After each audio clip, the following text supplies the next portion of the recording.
किन त्यस्तो सोच्छौ? बाँच्नुपर्छ, अरूको लागि उदाहरण बन्नको लागि भए पनि तिमीले आफ्नो मन दह्रो बनाउनुपर्छ। सबै कुरा हाम्रो हातमा हुँदैन। के आइलाग्छ त्यो नबोगी सुखै छैन।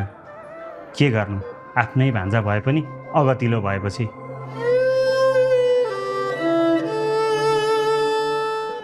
आफ्नै भए पनि अब त म कहिले साथ दिन्न। जेल जान्छन्, अब आफ्नो कर्मको फल भोग्छन्।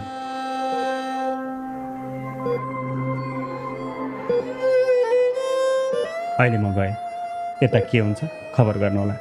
हुन्छ, म खबर गरौँला।